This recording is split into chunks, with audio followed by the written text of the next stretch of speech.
there is a feeling of powerlessness around dementia, and you are not powerless. You are not powerless. You can have the disease in their brain and not manifest the symptoms. It's about understanding how your brain works so you can optimize your potential. You lost your mother to dementia, and I lost my father to Alzheimer's. The things that make the difference are lifestyle factors. The biggest one is close your eyes and think for a minute about that feeling that you get when you're really, really stressed. Now, think about that feeling that you get when you're really, really excited. What's the difference? It's exactly the same. Poorly managed chronic stress is where we end up in big trouble. But also, too little stress is not good for you. Schedule some fun every day into life. Dementia may steal many things, but they do not steal what makes life worth living for all of us. The ability to smell a rose, to feel the sun on your face. To hear music. To hug someone. Yes. I hate when people say, oh, Dad has dementia, he's gone. No, he's not gone. He's in there. You just have to work a little bit harder to find him. The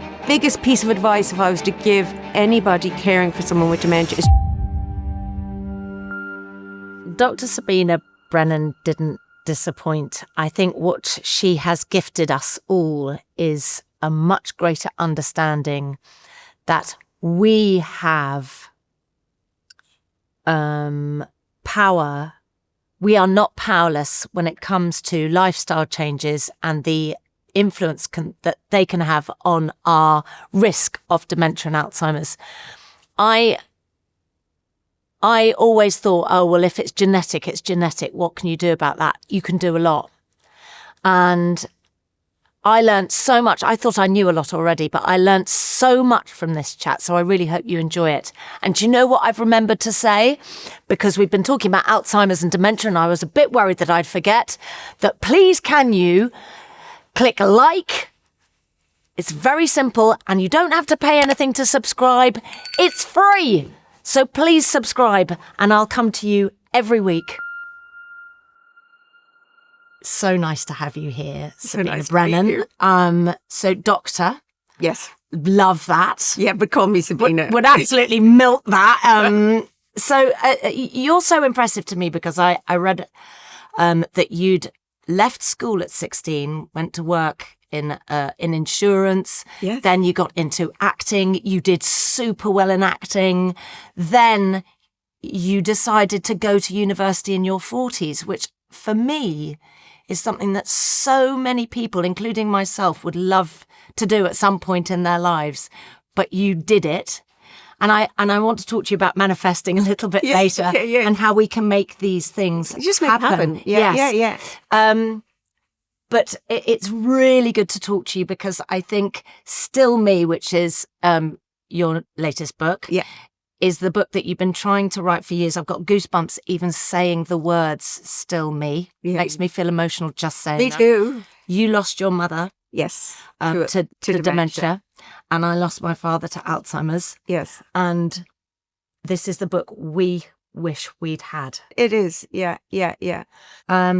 I did quickly want to touch on the idea of brain fog versus dementia, because I went to the doctor when I first had menopausal brain fog, and I said to her, I think I've got the beginnings of dementia. Please, can you help me? Because I was 43. I had no idea. I didn't know about perimenopause. I didn't know about menopause. I didn't. I never know heard about of it. anything. Yeah.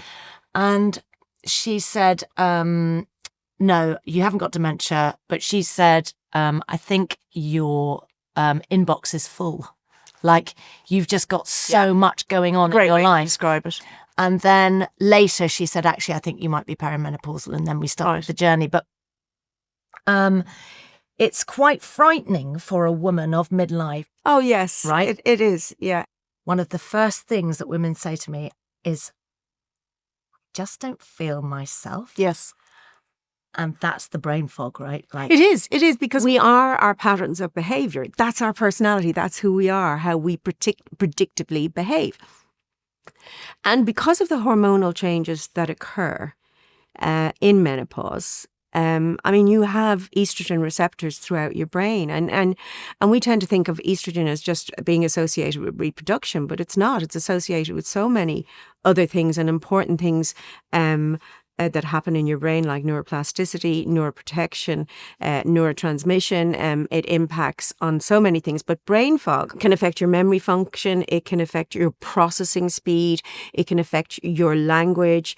It can even affect your spatial awareness. You're more likely to bump into things. It affects so many different aspects of who you are. And what I try to explain to people is that if you're someone like you, or someone who is a quick-witted individual, always first in with a funny retort after something, and your processing speed is affected by brain fog, it's going to take you longer to take that information in, formulate a response, and sure, then the moment's gone. You can't come in quick enough with that reply. Now, to other people, that will look like, oh, she's a bit off with me today. Yes. Do you know? Yes. So other people notice a change, and because we're human, we tend to give ourselves that we're the reason someone's behaviour has changed. Do you know what I mean? You kind of go, oh, what did I do to her? She's normally funny and laughing.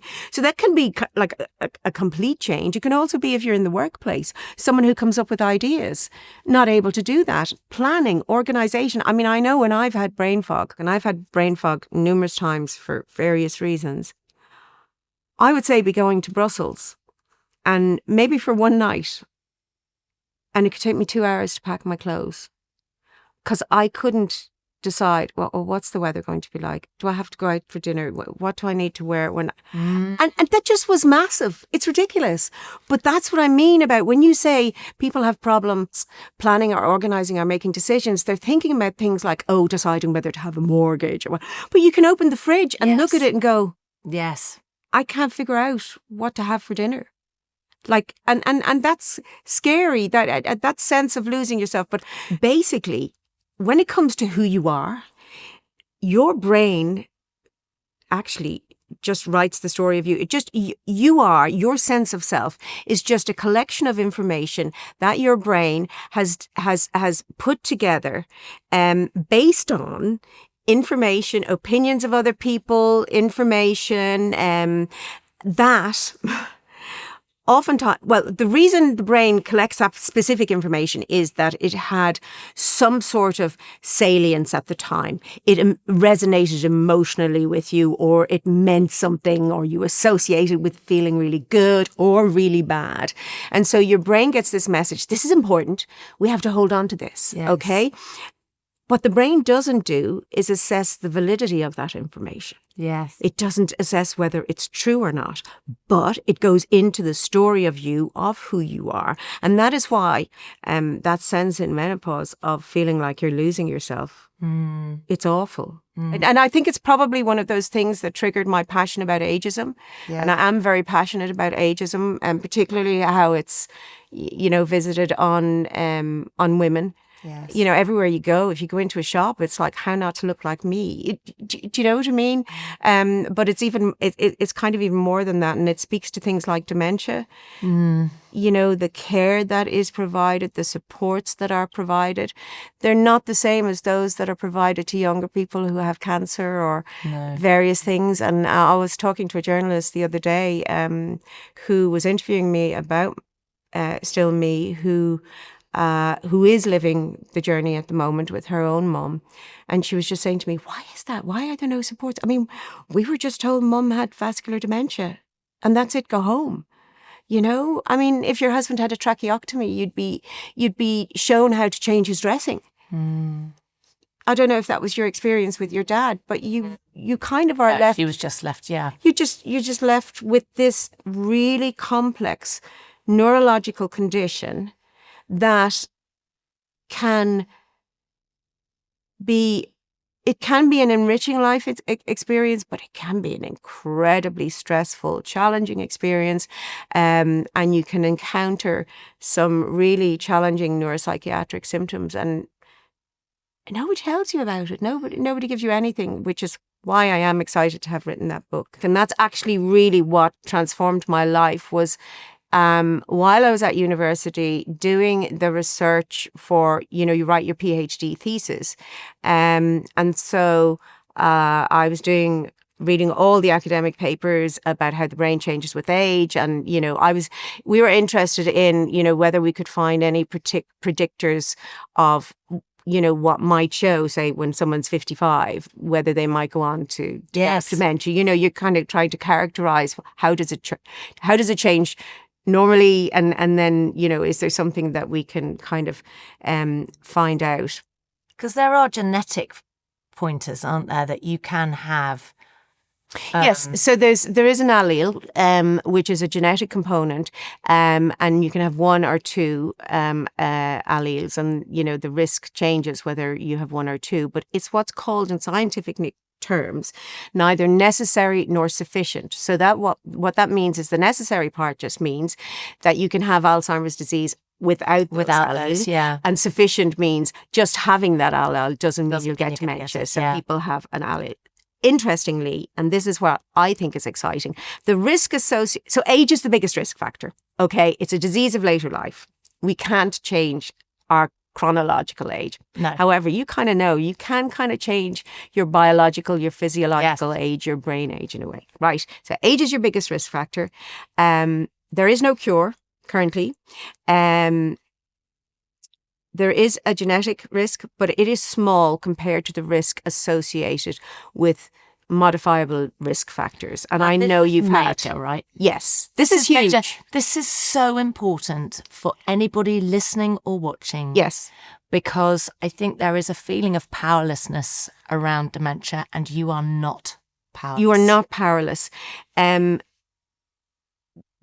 basically when I was doing my PhD, which was in 2007, I'm coming across academic papers written in, now I didn't discover these academic papers. These academic papers are published in, really well-respected journals. But there's one of them, and 1986, there's a study by a guy called Katzman, and he was interested at that time looking to see whether there was anything in the brain that differed in someone with dementia and someone who hadn't dementia of the same age. So basically he was looking at slices of the brain in people post-mortem, obviously, in a nursing home. I think they're kind of aged about 75, who had a diagnosis of Alzheimer's disease. Okay. And then his control group were also people of that age who had no diagnosis of Alzheimer's disease. And he's looking at slices of the brain to see what's the difference, what's going on. So this is 86, so it's early on in kind of trying to understand. And he, in his control group, the people who don't have a diagnosis of dementia, he finds 10 cases of cognitively normal people, they're functioning perfectly normal, who have sufficient Alzheimer's disease pathology in their brain for a diagnosis of dementia. Oh, but they weren't showing signs? But they weren't showing signs of it. Fascinating. Wow. Huge discovery, okay? They were resilient somehow to the disease. So that's the area of research that I was in doing my PhD. This is called cognitive reserve. What is it about them that they can have the disease in their brain and not manifest the symptoms? So track forward, there's like 20, 30 years of research, more, actually way more now, not just into Alzheimer's disease, but into things like multiple sclerosis and various other conditions, because there is even stroke. Two people can have an identical stroke, and one has severe symptoms and one has mild symptoms in the same place. People with multiple sclerosis, there is no relationship between the cognitive impairment experienced and the lesions. So they're the kind of marks in the brain of. So there's no relationship between the degree of pathology or injury in your brain and how that manifests in terms of functioning. Crazy. This is at the core of brain health. So what we know is that the things that make the difference are lifestyle factors. Things that you and I have control. Yes. Things that you and I can do. Yeah. So even if we don't know how to stop the pathology happening in our brain, okay? But that's okay, right? Well, it's not okay. It'd be fantastic if we could stop the pathology. But at the moment we can't. But we can change the trajectory of the disease and we can delay the onset of symptoms. Yeah. And to me, at the time, because I'd never been in university, I looked at this and I went, how come I don't know this? How everybody doesn't know this. So I knew I had to apply for funding for my research, and really rather naively, but also very optimistic and very ambitious and determined, I discovered that the European Commission, they release all these calls for research. Now, there was loads for research, but this one project jumped out at me. And what they wanted was someone essentially to do a project that highlighted the research that they were doing in the area of preventing dementia. So I wrote a really cheeky proposal. I did all my research and I said, you are mad if you think anyone is going to be interested in an advertorial about the great work you're doing investing in health research. However, you also want to add 2 extra healthy years to people's lives. If you want to do that, the best way to do that is educate people about brain health and how they can reduce their risk of developing dementia. So you give me money to develop a website, an app, and little animated films, and I will overtly educate people about brain health and dementia risk reduction, and then covertly on that website, in that app, I will display and showcase the research you're doing. And they said yes, and they gave me €1 million. Yeah. I love the way your brain works. And I think it's really inspiring for people watching and listening, because it's like you have these ideas, but you can make it happen. You can. You know, before Still Me, which is what we're talking about, you wrote The Neuroscientist of Manifesting. You are a natural manifester. But this is what you do. Yeah, but we're all natural manifestors, right? So, and this is one of the reasons I wrote that book. Because, you know, my first book is 100 Days to a Younger Brain. My second is Beating Brain Fog. Then there's The Neuroscience of Manifesting. And then Still Me. Why sort of jump to that? The others are... Because it's the same thing. It's about understanding how your brain works, so you can understand how you work. And then you can optimize your potential and make things happen. Manifesting just means to make happen. Now, when you look online and look at all the other books on manifesting, etc., you'd swear it's this magical thing that you have to learn how to do. It's not. You are manifesting your reality every single day. You are manifesting your future now. How are you doing that? Through your beliefs, your thinking, the actions that you take. What manifesting is, I think, should be called conscious manifesting. Most of our futures and our reality that we manifest, we do unconsciously, and that's influenced by our inherent biases, our culture, our limiting beliefs, those things that, you know, our brain has pulled together to make up the story of you. And so we are making it happen. You know, I'm here on this sofa today. You know, I didn't magically sit there and say, oh, I'd love to be on Davina McCall's show and wait and hope that it would happen. You know, we went through a list when we're promoting the book. Well, who do we think we'd love to get? And the PR people did it, etc. And I flew over from Ireland yesterday and, you know, got ready and we're here. So you do it through taking action, but you know what your goal is. And that's where manifesting really helps, is having the clarity for the goal. Well, what's interesting is that the word that just came into my mind was courage. Because I think a lot of us, when we're stuck and we're not doing that, we're not consciously manifesting, is because we're frightened of rejection, of looking stupid. The power of your imagination and what you can think, it can completely influence everything. And so belief is hugely powerful. I really want to hone in on the lifestyle changes that we can make in order to really give ourselves the best chance of having the greatest brain health for as long as possible. Yes. What do we do? Okay, so we go brain health and then there's dementia risk factors. Yes. Okay. Brain health. How close? They're linked. Okay. They're very linked. Very linked, because that's the science, you know. So basically brain health, I divided into 3 categories: activity, attitude, and lifestyle. Activity. And I mean, you are just a prime case. Physical exercise. One of the best things you can do for your brain health. People are often surprised at that, but a healthy cardiovascular system leads to a healthy brain. But also when you exercise, there is a chemical called brain-derived neurotrophic factor, which is released, BDNF for short. I call it miracle grow for the brain. That's what happens. It makes it easier for you to grow new brain cells and new connections between them. And that's what you want in a healthy brain. Lots of brain cells and connections. I love that. Miracle growth Go for for your your brain. brain. Yeah. I love that. Exercise equals miracle growth for your brain. Yes, absolutely. Brilliant. And the thing is, before I go on to the other ones, what I want to explain is that if you get Alzheimer's disease pathology in your brain, in the early stages, it is not about how much pathology, how much disease you have in your brain. It's about how much healthy brain you have to cope with that disease that will allow you to continue functioning for as long as possible. How do you get a healthy brain? You grow new brain connections, new brain cells, physical exercise, brilliant. The next activity one is social engagement. Again, you're brilliant. Talking to people socially, it is a really challenging activity, but it's a challenging activity for your brain. So your brain has to work hard, and that's really, really good. And that is something that in later life, something from a societal perspective and from a personal perspective that we need to do something about, because we tend to hang out with people of the same age as us. And there's no nice way to say it. As you get older, your age cohort will die off. And so people end up socially isolated through no fault of their own. We have to have more intergenerational friendships. And the research shows that everybody benefits in that case. You know, younger people interacting with older people. Have to do something about that. If you know anybody who's socially isolated, it can be hard to draw them back in again. But really, please do go and encourage them, because it can really accelerate decline. I mean, not being socially active. If somebody young is thinking about volunteering in any way, Yes. just volunteer to go visit somebody. Yes. Like the Yes. difference that you can make to that person's life. It's interesting. And visit them as an equal. Do not visit Yes. them as someone who's doing a good deed. Yes. Yes. Talk to them as an Normal. intelligent individual.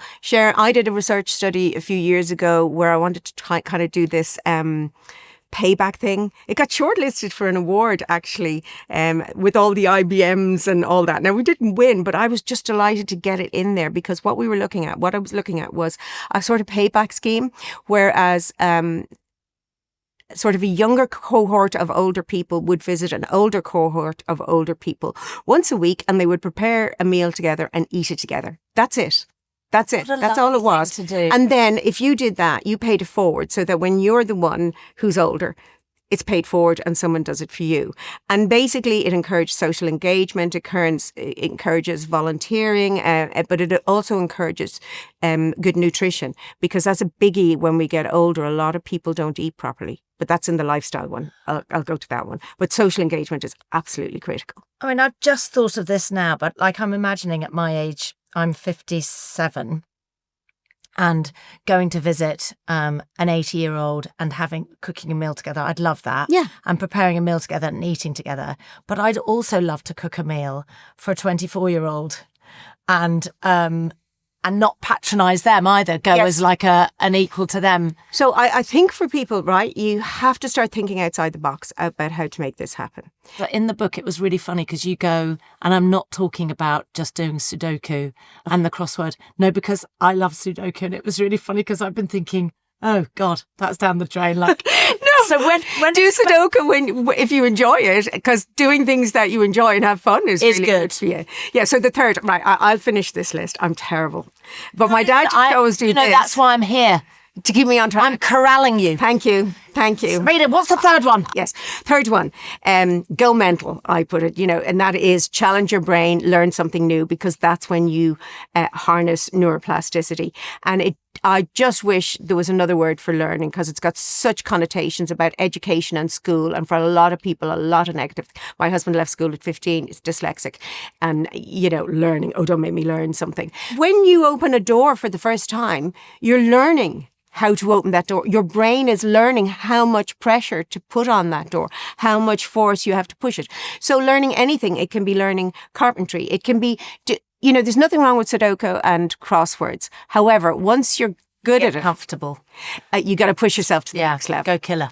Go. Killer Sudoku. Yeah. Was that what it is? Go the next level. Go from simple crossword to complex crossword. Put a timer on so you do it quicker. You just got to keep challenging yourself. But it can be anything. If you play a musical instrument, learn another technique. What's so interesting about getting older is the reticence that we get to learning something new. So Bitcoin. Oh God, no, I don't even understand or that. Yes. AI. AI, yes. I use AI. I use ChatGPT. And in fact, that's what I talk about to people when we're talking about the brain. Let me do this and then I'll go back to the list. Yeah, though. great. Okay. So in a world obsessed with artificial intelligence, I kind of say to people, just pause for a minute and move from that space in where we're overvaluing artificial intelligence and just think for a minute that artificial intelligence is modeled on everything that we know about the human brain. Okay. So AI is brilliant. It can process at phenomenal speed, but it cannot replicate what your brain can do. The human brain So is you don't the need most to panic about it because people are slightly... No. Well, my point is your brain is capable of doing incredible things, but because you're looking at all this technology and AI, you kind of think, oh, there's a risk, I think, that you can forget about this incredible resource that you have inside your head, and an important source that you have to keep healthy. So the second one then I will talk about is lifestyle, and we've touched on that. So what's good for your heart is good for your brain, because I think it's so funny. It's really good. We know a lot about heart health, but I kind of look at the heart as just a pump that services your brain. Yes. Your brain needs a healthy cardiovascular system to get the oxygen and nutrients that it needs to work well, and that's why stroke or blockages or mini strokes that you have, damage your brain function. This episode is brought to you by Airbnb. Davina, what are you reading? This? Oh, it's a book about being mindful. So I've been thinking about doing this meditation retreat in India. 3 weeks of silence, meditation, mindfulness, thoughtfulness, great food, yoga, and a few questionable poses. And you know what? I've been thinking about hosting on Airbnb again. Because even if I'm off the grid, which I will be, an Airbnb co-host can help me with everything. With their co-host network, you can team up with a local co-host and they can help you with all your admin. The listings, the guest messages, the check-in. What I do know is that if I do go, my house will be put to good use while I'm off looking for my third eye. If you're thinking of hosting on Airbnb but you want a bit of extra help, it's worth a look. Find a co-host at airbnb.co.uk/host. Ladies! Hey, come here. I have just found out a major, major secret. One that men have been keeping to themselves for far too long, and I'm here to blow the whistle on this entire operation. You know creatine? That supplement that everybody says is just for the gym bros looking to bulk up. Well, it's actually for us, women. We tend to have 20 to 30% lower creatine stores than men, which is frankly rude. So supplementing can give us a real edge. I mean, think improved strength, better recovery, more sustained energy. And because life throws a few curveballs at us, like periods, postpartum, perimenopause, where energy, focus, resilience are key, our sponsor, Ancient and Brave, added taurine, vitamin D and magnesium to their True Creatine Plus to help keep you, your energy, performance and daily well-being in the best shape. Plus, their powder's tasteless, so you can just pop it in your water, tea, smoothie. But what set Ancient and Brave apart is their commitment to sustainability. They're a B Corp and members of 1% for the Planet, with 2% of their sales going directly to environmental causes. So if you'd like 20% off your first 3 subscription orders, go to ancientandbrave.earth/planet. Sleep. You spoke a bit about it in your recovery. Sleep serves just such an important purpose. When you go to sleep, your brain has a job of work to do. It is not resting. It is taking the information that you've taken in during the day. It's filtering it for what's important, what's not important. It's consolidating memories.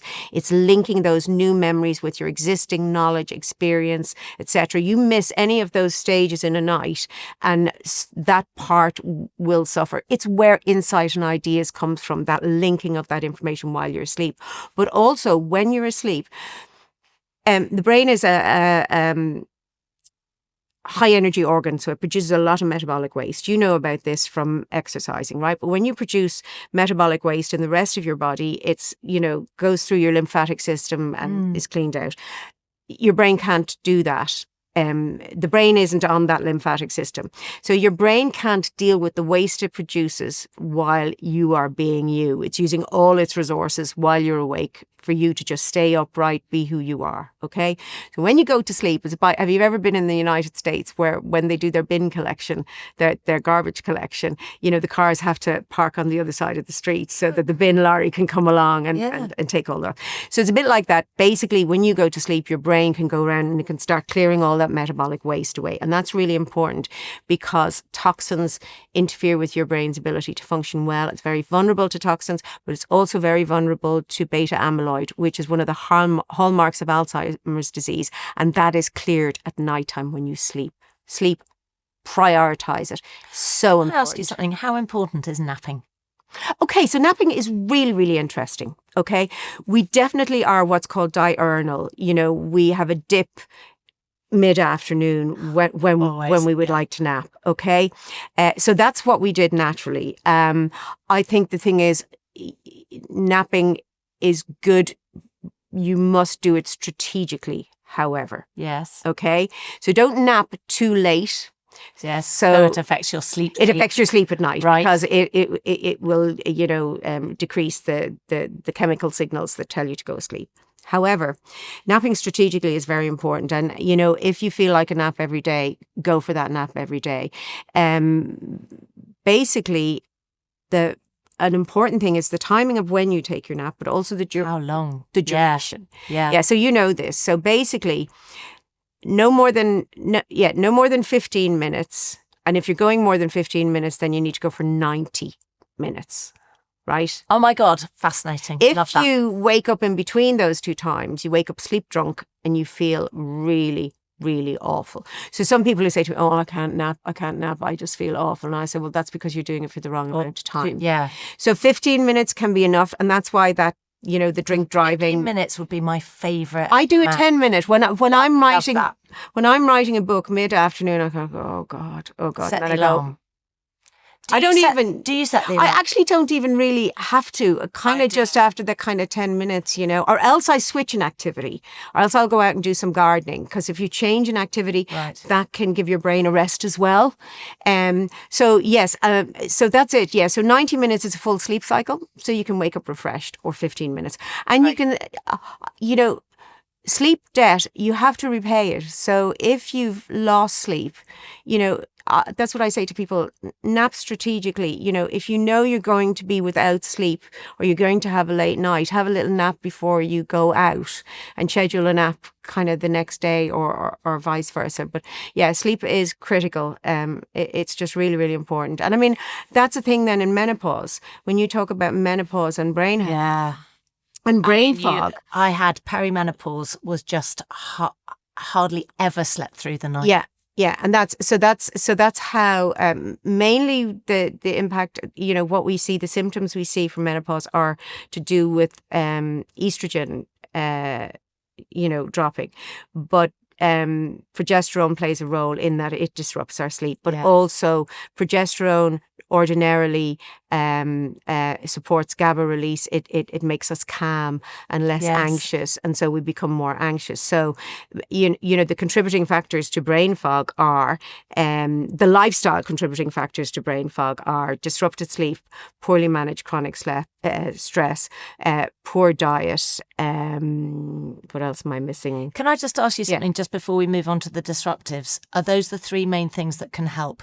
So exercise, social engagement, and learning. So they're your activity. And sleep. And then lifestyle factors are heart health, sleep, and looking after your hearing. Age-related hearing loss increases your risk of developing dementia. Get your hearing tested every year. Say that again. Age-related hearing loss actually is the biggest. This is mega. No, this is mega, folks. Age-related hearing loss accounts. There's 12 modifiable risk factors that I'm going to talk about that add up to 40%. 40% of all cases of Alzheimer's disease are attributable to those 12 modifiable risk factors. The biggest one is age-related hearing loss. Okay, get your hearing tested, protect your hearing. If you work near noise, wear ear defenders. If you listen to stuff on your earbuds, turn the volume down. If you're on your own, don't use the earbuds. Listen ordinarily, get your hearing checked regularly. It really is critical. And if you are prescribed, and let's get rid of the stigma associated with hearing aids. This is the thing, Because I know that if and when that happens to me, it's made me feel emotional. Like I will feel embarrassed about it. Oh, absolutely. And I have written about this. I've written about this in the newspapers in Ireland. It's really sad. Why do we feel like that? It will really help us in the future. No, absolutely. I've tried to figure stay out. Connected. I was embarrassed when I was 15 and I told I needed glasses. So you got the pink national health glasses sort of thing. That's changed. Now people wear glasses who don't even need them. They wear them for fashion. You tried on Mel Robbins. Mel Robbins glasses. Mm-hmm. I just got cool for my birthday. I got Meta AI. Oh, great. Oh, they're brilliant. Brilliant. But hearing aids are still in that somehow if a person wears the hearing aid and they're gone a bit stupid as well. No, they're not. And the thing is, the hearing aids now are, oh my God, you don't see them, and they interact with the apps on your phone, and you can turn volume up and down and you can play around with them. The attitude ones are, so we've got lifestyle, physical, social, mental. That's activity. Lifestyle is heart, sleep, hearing.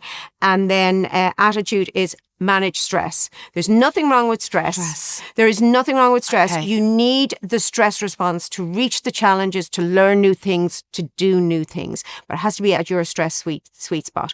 Poorly managed chronic stress is where we end up in big trouble, because I heard you talking to the guy about the chimp brain. Because basically what happens is when stress is poorly managed and chronic, it enhances neuroplasticity in your amygdala, which is your fear center, and it suppresses it in your frontal lobes. So ordinarily, in a stress situation, the information about the stressor comes to your brain through two routes, a fast route and a slow route. It goes directly to your amygdala, loud noise, jump out of the way without thinking. Got to react quickly. Then the slow route, it comes through your frontal lobes that have access to all of the information. Yeah. And can send a message then to the amygdala to say false alarm, car backfiring, or oh shit, there's a gunman over there. You need to prepare to fight, flee, or freeze. Don't move, right?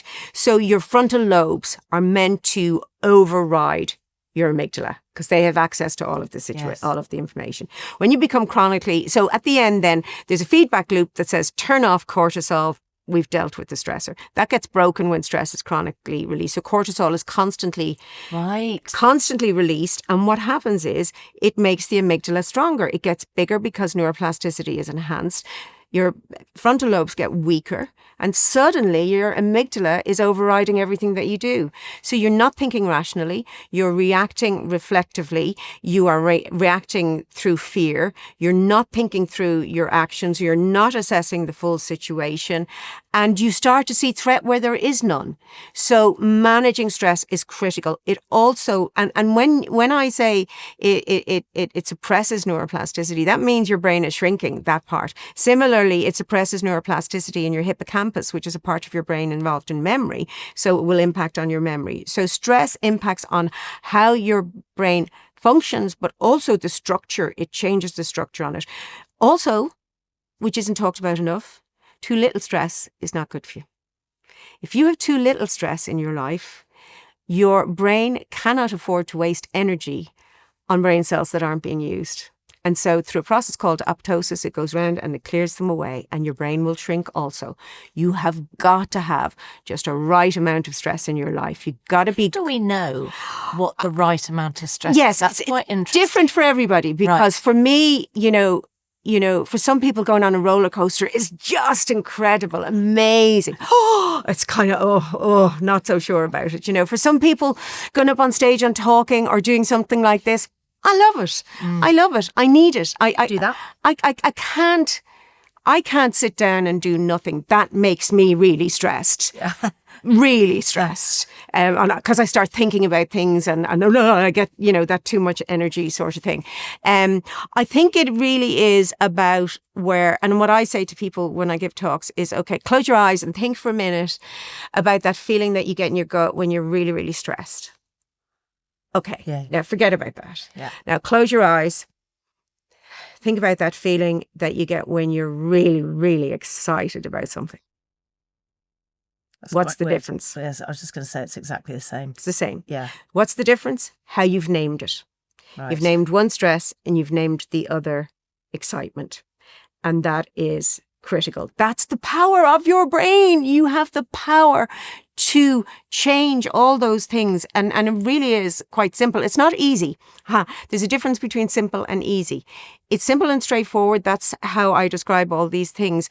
But it takes work and time and effort. But if you do, you can then learn. So managing stress, and my favorite one, being present in the moment, is also kind of good. But my favorite one on the attitude side of things is to have fun, to enjoy life, to smile, to laugh. Laughter is nature's natural stress buster. It actually lowers cortisol levels. It actually does. Also, smiling releases endorphins, it releases serotonin, it lowers your blood pressure, it boosts your immune function. I've got another brilliant thing about smiling. Yeah. Smiling when you age, it doesn't matter how old you are, you will look beautiful. I agree with you. When you smile. I agree with you. Smiling is absolutely brilliant, and spread the health benefits, because it's very hard not to smile back at somebody. But this is amazing. So having fun. So often, again, as we people get forget older, to have fun. You forget. And schedule it. Schedule some fun every day into your life. Wear the outfit. Yes. Be naughty. Yes. Be spicy. Yes. Be saucy. The other thing that I thought was interesting, you said about stress, and about that. I was thinking, like, your relationship, if you're stressed, will suffer because you.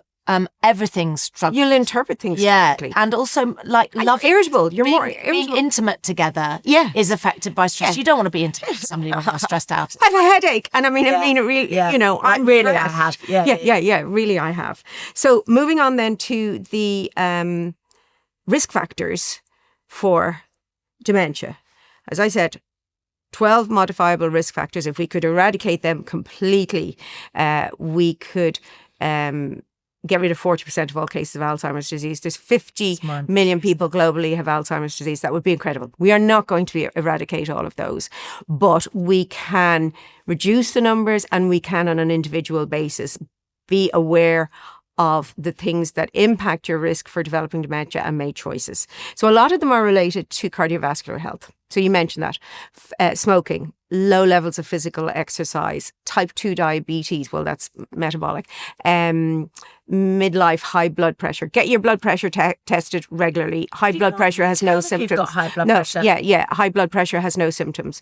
And then you can mitigate that risk then if you, follow the lifestyle advice or the medication that you're given. It's the same with the hearing loss. You're mitigating it by wearing a hearing aid. Depression, social isolation. The things you're talking about in terms of, like, isolation can make you a bit depressed. Yes. Not having fun, losing that kind of will. Social engagement. But the hearing loss, right? We're not sure exactly why that happens. Some of it can be that you have a degraded signal coming in. That's one theory. Another theory is that the amount of cognitive resources that you have to put into hearing and understanding is taking it away from memory or somewhere else. But another aspect, and I suspect it's all three, is that when people have hearing loss, they don't want to be embarrassed going out, and they don't want to have to keep saying, pardon, what did you say? And so they start to retreat and isolate and shut down. Then they get a bit depressed because they're isolated. And then they turn to things like drinking more alcohol. Yes. So alcohol is another one. Excess alcohol consumption, but we also know that actually from research, we used to say that moderate alcohol was okay, but actually research shows that people who drink alcohol People who don't drink alcohol have better cognitive function than people who even drink moderately. Now, that's not talking about Alzheimer's disease. It's just when you test people on cognitive tests, mental tests, those who don't drink alcohol score better than those who even drink a small amount of alcohol. And midlife obesity. That's also a biggie.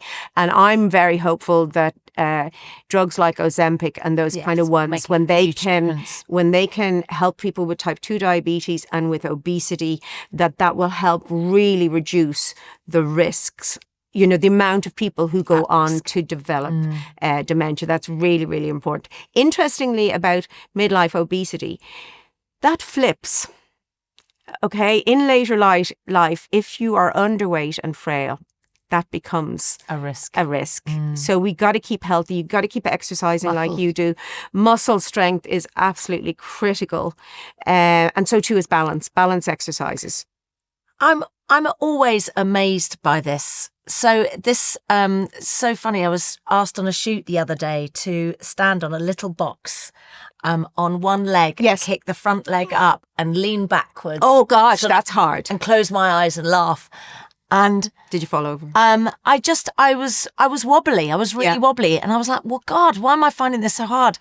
And it made me think of all the times that I've read "Balance on one foot for 45 seconds. Can you do it with your eyes shut?" When I'm giving talks, when I talk about that bit, I do it on one foot. And the reason that's important is when you fall once, when you get older, you're more likely to fall again, and falling predicts decline. Again, for complex reasons too. It could be that there's something going on in your cardiovascular system that makes you a bit dizzy and you're falling. But also when you fall, then people become afraid that they might fall again, and they don't go out and they isolate and they overeat or whatever to compensate. So they're those risk factors. I do want to talk about caring for people with dementia. Can we just quickly talk about that as well? Because what I love is the 3 sections in this book. Yes. Which is absolutely amazing. So the self-care section is really good about like how we can look after ourselves. That whole first part of the book is for the person who is caring for the person with dementia. Which is really important. Because if you don't look after yourself, you can't look after anyone else. Yeah. And, you know, don't be acting on guilt. You know, you are entitled to have a life. You are entitled, you know, to be you, and that's where the still me in that book comes from too. Because in some way, I think carers end up feeling selfish if they want to do something. Yeah, no, self-care. No. What correct. I say is, it's not selfish. It's really good judgment. So important. It's really important. And then the second part of the book always makes me a bit. I guess because. I was trying to tell my boyfriend after I'd had the operation was I'm still here. Yes. But I didn't know how to tell him without him thinking you're just telling me that. Oh my God. But that I'm coming back. Oh my God. And every day or every week I'd go, I'm back. And I'd think, I know I said this last week, but I'm better than I was last week. But I used to think, now he just thinks I'm just saying it willy-nilly because it's what he wants to hear. It was really interesting, trying to say I am still in here, and I think that's really challenging for people who have dementia. It didn't feel to him like I was. That you were there. No, he was struggling with that. Like I was different. So right, yes. So I mean, this to me is immensely powerful. You weren't just dealing with the aftermath of the actual physical surgery. You were dealing with that trauma of going in thinking you mightn't ever come out or that you might come out different. Yeah, well, I knew I'd come out different. I knew that there'd be an effect on my short-term memory. I just wasn't aware of quite how massive it could be on my relationship.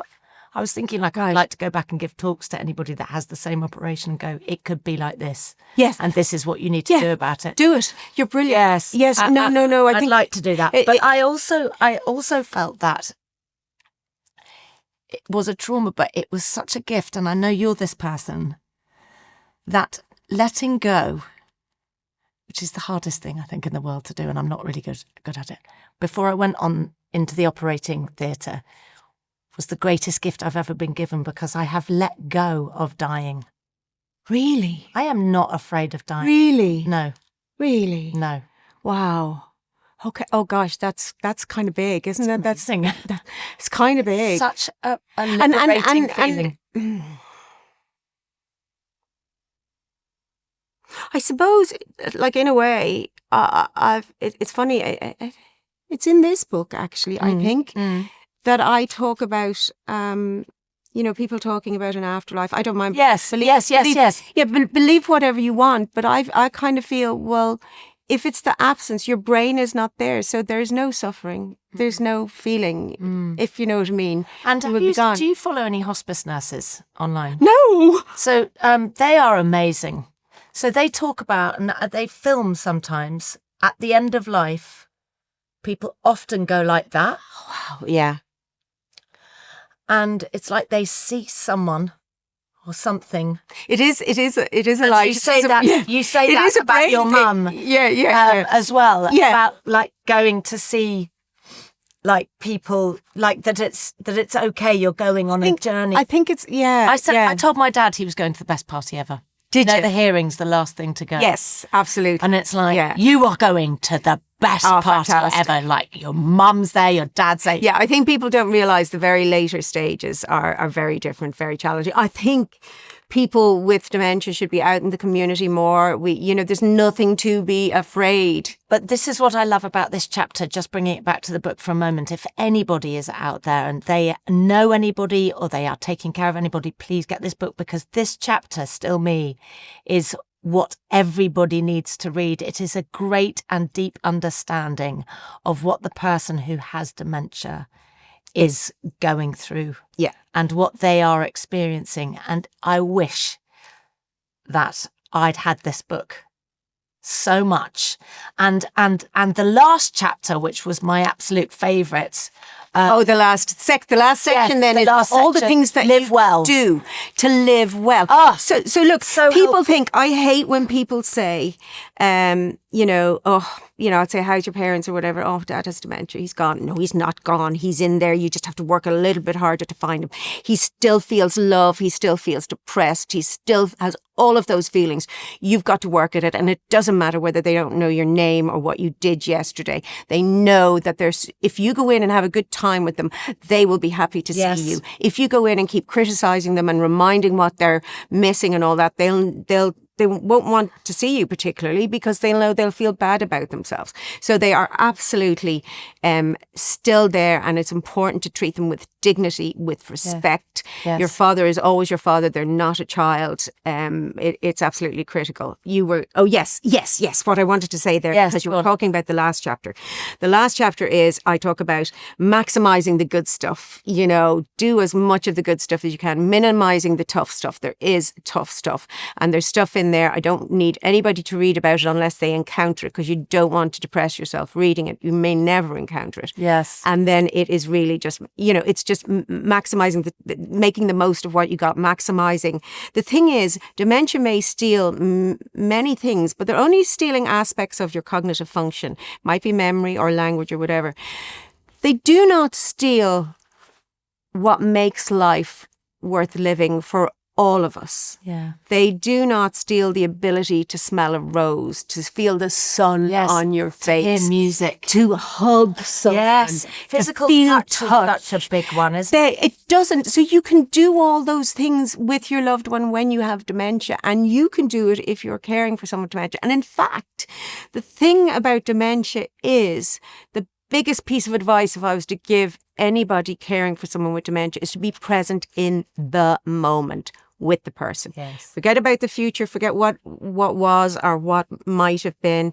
Just be in the moment and have fun. And I think that's brilliant advice for life, isn't it? Just be in the moment.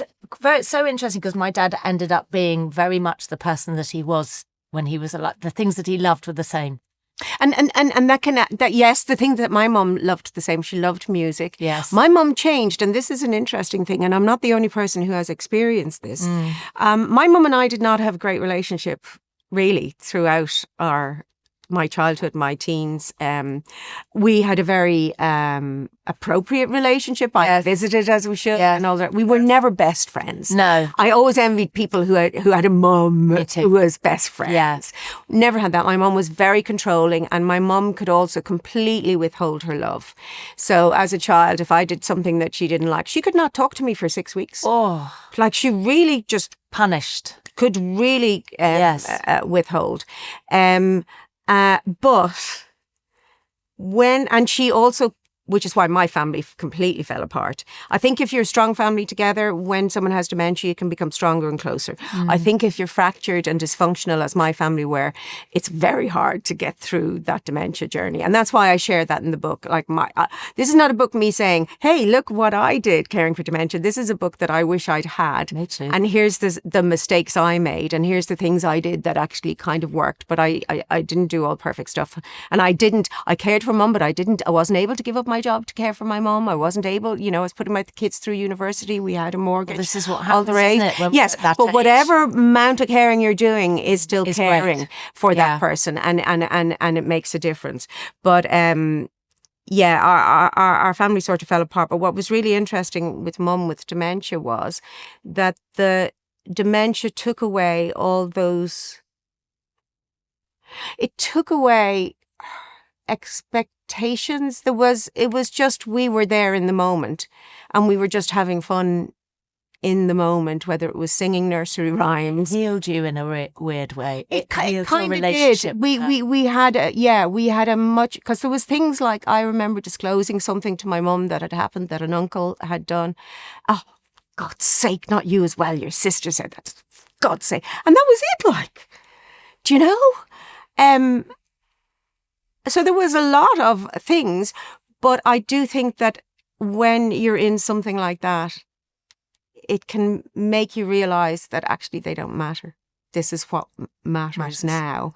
And we had fun, and it helped immensely that I had a really supportive husband, and also helped immensely that my mother, she had sort of frontal dementia, so she became quite disinhibited. So she just fancied him unashamedly, and he would play along, and it just made her so happy. My granny fell in love with my husband. Did she? Yeah, and it's really quite sweet, actually. It was really funny, and she was really apologising for having an affair with him. Oh, I love. She was like, "You're not angry with me," and I was like, "No, I totally understand." She was like, "Thank you." I know. It was really funny. Oh, that's so lovely. Yeah, it was. And I sweet. think that's a really strong message, is you have got to be there in the moment with them, with their reality. Don't say, oh no, Nana or Gran, you didn't have an affair. It's okay.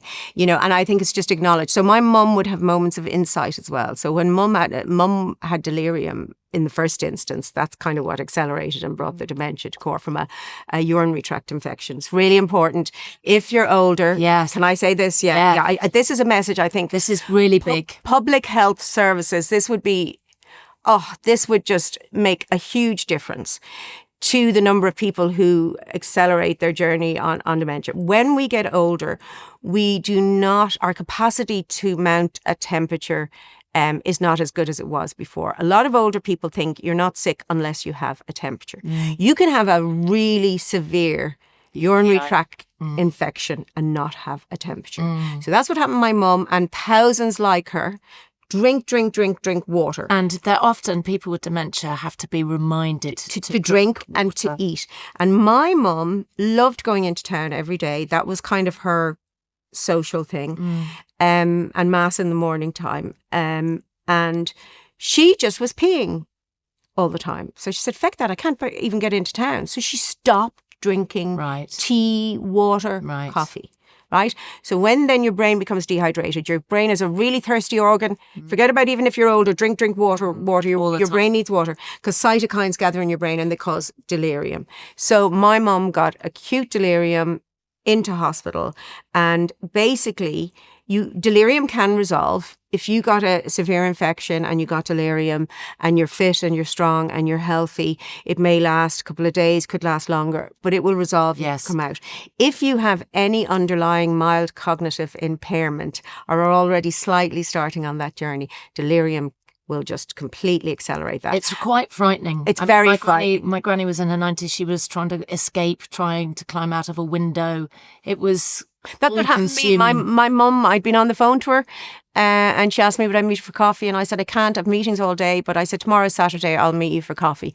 Next thing, I got a phone call from my brother. I have a brother who kind of needed to stay living with my parents, and he rang and he said, can you come quickly? Mum's acting crazy. I said, what are you doing? She's trying to leave the house and she's not dressed. And then she threw a lamp at him, I think. And, she was really quite challenging to manage. When I got there, she was really, no, I'm going, and quite strong. So I told her, yeah, no. I had to. I knew I had because I was working with a geriatric psychiatrist, and I went and I said, can't come to the meeting. Told him what happened, and he says, that's delirium, that's UTI. Try and get a urine sample off her if you can, and get her to a hospital. Yeah. She's in a bad way if it's just kind of happened like that. And I had to tell a little porky. I said, you know what, Mum, there's a lovely hotel. Why don't you come over with me and we'll go stay there? And we went over to a private hospital, and they took her in, and she was 3 days in there, and she sang nursery rhymes 24 hours a day and did Irish dancing for 3 weeks. Wow. But then there was loads of other things. But I also as well, here's an interesting thing just to listen to, as an aside. One of the times I went in to visit her, she said, they brought me to the top of the house. I think they want me to run the place. They put me in a spaceship and sent me off, right? And I said, okay. There's something in this. Yeah. Something in this. So I asked the nurse, I said, was Mum anywhere today? Oh, yeah, she was brought for an MRI scan. I said, where is that? Yeah. Oh, it's on the top of the house. So these are kind of things I talk about in the book, that as well, if you are living with someone and they're having, and they're try and figure out sometimes actually what they're talking about is very, absolute truth. She was just figuring it out. I want to show you something, because my dad had delirium and couldn't really speak for the last 6 months. Oh, that's tough. And but the day before he died, I went to see him, and he'd been awful the week before. Yeah. And 'tis hard at the end. I went to see him, and he had colour in his face, and he looked amazing. And my very mum, handsome man. yeah, Very. my mum and my sister were in Australia, and I woke them up in the middle of the night, and I said, we've got to FaceTime. Dad looks unbelievable. He's so good. He's singing, and he kind of mumbled at them for a bit, but they were like, oh, wow, thank you. He looks so good. Yeah. And the next day I got a call in the morning, and they said, he's dying. Oh. He's going to die today. Yeah, they know. So they know. it's amazing, isn't it? Yeah. And me and Michael went, and we were there with my Auntie Becca when he went, and it was beautiful. It was amazing. Oh, good. But this, I got it on film because I was like, oh, wow, he's really so good. And I thought, I'm going to film this. And I put on some music, and he was mumbling along, and then this happened. Okay.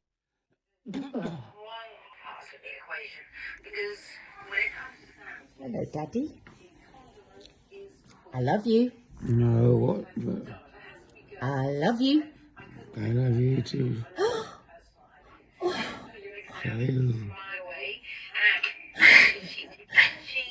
Oh my God. That's the first thing he'd said in weeks. He smiles. And he looked straight at me. He hadn't looked at me. Oh, that's lovely.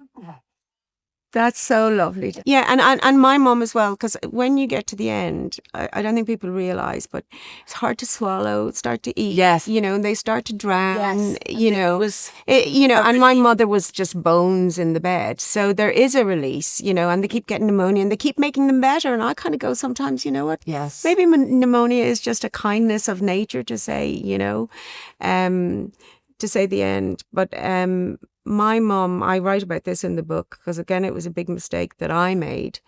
And Mum was well on at this stage. And just out of the blue one day, she just said to me, sitting in the kitchen, and she said, Sabina, why does your dad not come visit me? And I went, oh, Mum, Dad's dead. What? When? Oh my God. Oh, Davina, it was awful. And my two sons were sitting there. And there was so many things going on in my head that she was lucid enough. All I kept thinking was, she's all this time in this nursing home wondering why her husband hasn't come to visit her, number one. Number two, she literally, it was grief, it, like you just said there, and she cried and cried. My kids were in floods of tears. The thing that I think makes me really, really adamant that you've got to understand that there's a living, breathing, feeling, loving individual inside that person is that I did everything I could that afternoon I let her cry, and we all cried and we hugged, and she made me tell her exactly what had happened. So we all had to kind of live through that again. And then I tried to distract her, and I distracted her, and we did other things, and we spoke. And so that was a Saturday, and so we would take Mum out during the day. So about 9 o'clock, my husband was out playing football, actually, and so when he came back, I went, oh God, Dave, you're not going to believe what happened. It was awful. Our mood was all really low. Right. He brought her back up to the hospital, and when she arrived into the nursing home, they would open the door to the room, and the nurse that she knew, because she'd been living there. Yes. I don't know, maybe 2 years at that stage, it opened the door and she said, oh my God, I can't remember the girl's name. Let's say it was Helen. Oh my God, Helen, my Pat is dead. Oh. So she had spent hours in my house. She'd forgotten about it. Yes. Playing along, I think, that with whatever I was saying. She remembered. But what I'm saying is, I don't know that. I think she was maybe she was playing along. And I don't know, but it was there. I hadn't distracted her from it. It was there to the forefront a few hours later. Anyway, yes, love them like you've always loved them, and treat them. And this is a blueprint. And what I love, I'm going to finish here. Yeah. But what I love about this book is the simplicity of it. I think there are some very wordy, weighty tomes with language that is hard to decipher. And when you're in this situation of caring for somebody, or somebody you love is going into this, you just need tools, and this is full of them. So thank you. Oh, thank you so much. Another thing I wanted to say and ask you to do, just to finish off this amazing interview, thank you. Oh, thank you for so much. It's been lovely. Is to read Still Me to us, please. You read it? No, you read it. Oh, I don't know. Will you read it? Really? Yes. It's so beautiful from you. Okay. Well, whatever you want, but You wrote this. Yes, I did. For those who care, still me. I have dementia.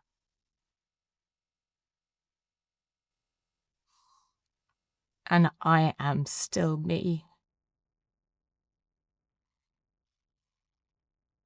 When I'm confused and frightened, hold me close, calm my heart, and still me. I care for you, and I am still me. When my patience wears thin and I ache to be free, when I wish for you to be you and me to be me, I'll pause, deep breath, and let our love still me. Together, we walk through fog and stormy sea, bound by our love and the truth that you are still you, and I am still me. Thank you so much.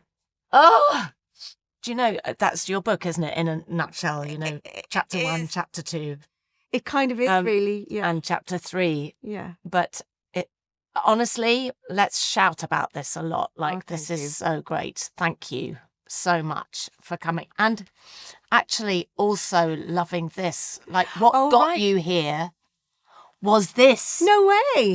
No, but what got you me here here was manifest. yes, do you know what I mean? Make things happen. And I like your slightly different take on that. Anyway, all your books are amazing. Thank you. Everything you've done. I know we were here to talk about Still Me, but yes, but they all are interrelated. If you like what we've talked about today on this podcast, go forensic on Dr. Sabina Brennan's books and enjoy. I love you. Oh God. Thank you so much. Oh.